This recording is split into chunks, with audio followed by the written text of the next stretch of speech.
He led Ethiopia's resistance against fascist Italy. He was instrumental in the founding of the Organization of African Unity. He was a major advocate for Pan-Afrikan cooperation. He was at the forefront of the continent's fight towards liberation and independence amongst African nations. In today's episode, we're going to uncover the wise mind of His Imperial Majesty Emperor Haile Selassie I.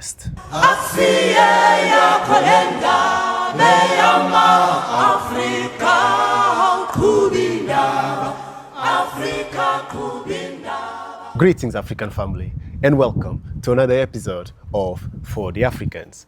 In today's episode, we're going to speak about some historical facts about His Imperial Majesty Emperor Haile Selassie I of Ethiopia. And we're also going to highlight some of his speeches where he inspires many of us to have the passion for the fight towards African independence and African freedom today and forevermore. His Imperial Majesty was born Tafari Makonnen in 1892. He was groomed from an early age for positions of power. His lineage can be traced to the house of Queen of Sheba and King Solomon. He was crowned the Emperor of Ethiopia in 1930 with his full title being the Conquering Lion of the Tribe of Judah, His Imperial Majesty Emperor Haile Selassie I, King of Kings of Ethiopia, Lord of Lords, the elect of God. In 1935, led by Benito Mussolini, Italy invaded Ethiopia. Although His Imperial Majesty fought valiantly, he was forced into exile in 1936. But with the assistance of his allies, he managed to recover the throne and was once more pronounced Emperor of Ethiopia in 1940. His Imperial Majesty moved to modernize Ethiopia with progressiveness ideals, opening a university in Addis Ababa in 1950, focusing on building schools, hospitals, and improving key infrastructures around the country, such as roads and telecommunications. He was also a major advocate for African unity, playing a key role in the foundation of the Organization of African Unity, which is today known as the African Union, in 1963. This consolidated the inevitable wave of African nations' fight for liberation and independence around the continent. His reign was also marked by internal struggles, and his arguably authoritarian tendencies led to his deposition in a coup d'etat in 1974. His Imperial Majesty was unfortunately murdered in 1975, a fact that remained undiscovered until his skeleton bones were found under concrete slab on palace grounds in 1992. His Imperial Majesty was ultimately given a funeral by the Holy Trinity Cathedral in Addis Ababa in November 2000.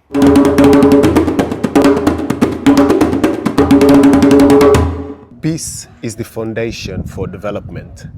Peace is a day-to-day problem, the product of a multitude of events and judgments.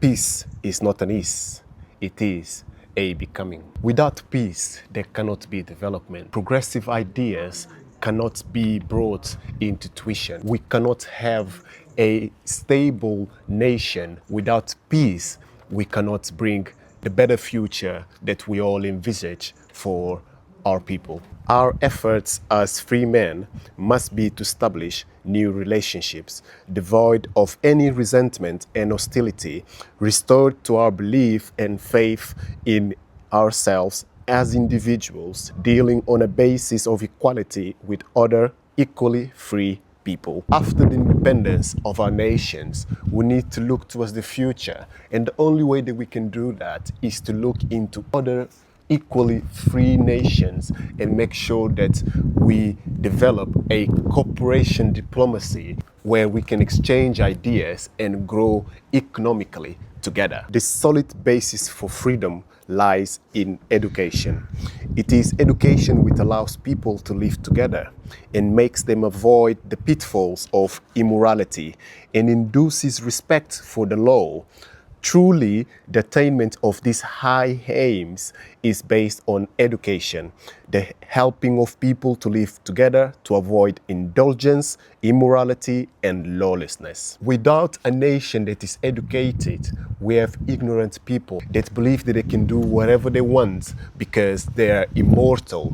Yes, some people truly believe that they are actually immortal because there is not such a belief of an entity that is higher than themselves, because they have power within those nations by controlling people, exploring people, also by the exploitation of the nation, its resources. Universities stand today as the most promising hope for constructive solutions to the problems that beset the modern world.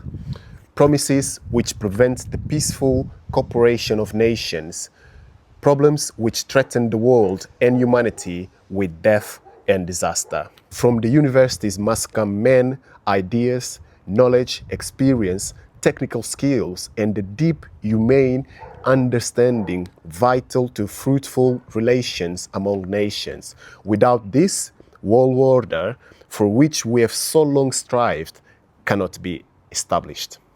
Again, university cannot be a place to just go and memorize and recite books. University must be a place to exchange progressive ideas amongst the people that can bring better solutions for the development of the nations. From the universities too must come that ability, which is the most valuable attribute of civilized men everywhere.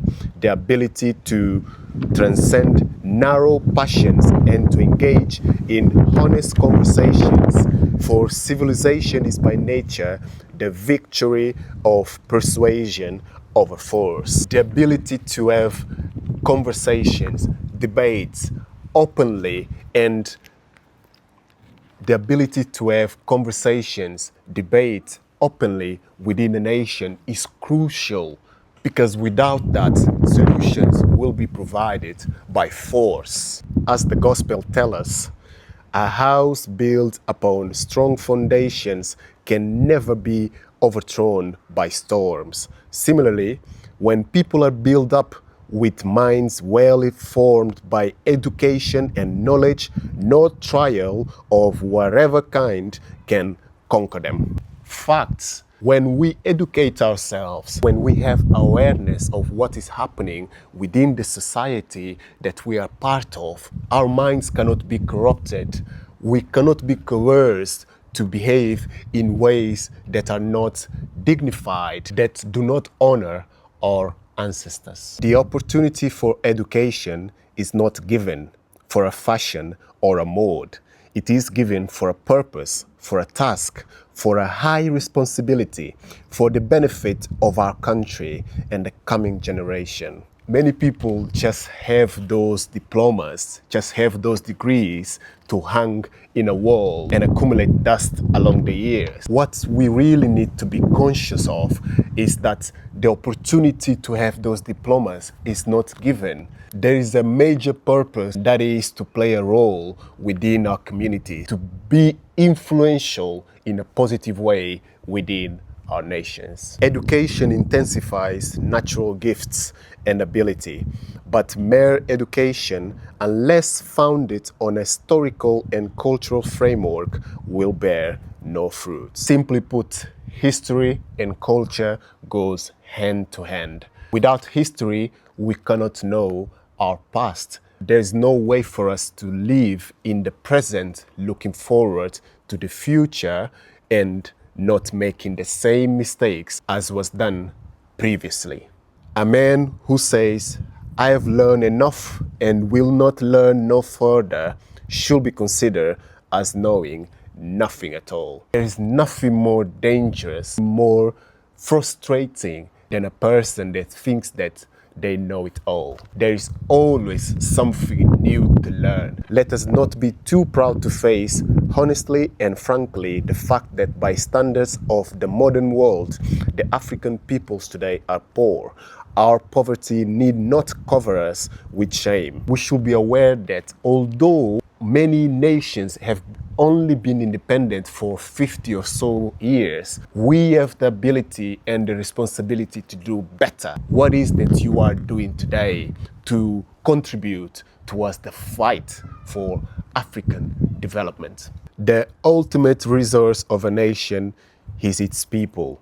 Unless this resource is employed for the benefit of the nation, unless the latent good which it represents is exploited to the maximum extent for the common good, the nation will languish, poor in spirit, lacking in achievement. Absolutely, people have a major role in the development of the nations. So if the people are not being prepared, educated, being given moral standards, the nation will languish in crucial development. Racial discrimination means the negation of the moral equity of all men and deprivation of the African of his dignity and personality. Many people will come into our nation to contribute for the development, and so we should treat them with respect and we should give them the protection they so much deserve within our nations.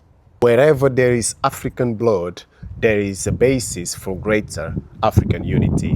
Wherever we find ourselves in the world, as soon as we see a brother and a sister, we are more likely to feel protected. We are more likely to feel confident to express ourselves. So we should celebrate our similarities and differences and work together as brothers and sisters. The African people are dedicated to the cause of the maintenance of peace because the African people are determined that there should be that material progress for their people. And because the African people believe in the essential precepts of democracy, these are the foundations of the organization of African unity. Peace and progress should be at the core of the unity that we so much seek once and for all in the continent of Africa.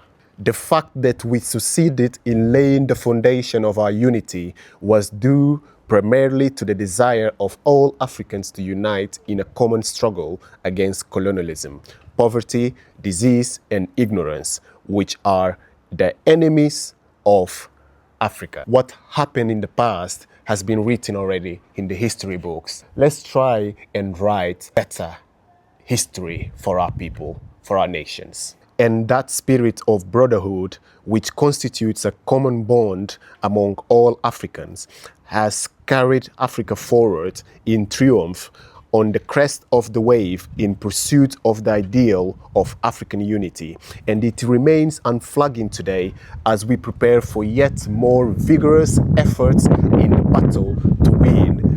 There are those who claim that African unity is impossible, that the forces that pull us, some in this direction, others in that, are too strong to overcome. Well, we, the youth of Africa, believe that that's untrue. The youth of today believe that there is so much more to unite us than separate us. So we'll continue working towards that unity. We will destroy these invisible barriers that separate us in the continent. As King Solomon once said, physical distance cannot be a barrier to love. Not only Queen of Sheba will vouch to this, but also all of us that travel so much around this continent. No matter how far away our brothers and sisters found themselves, we can share the love that we have for this beautiful continent.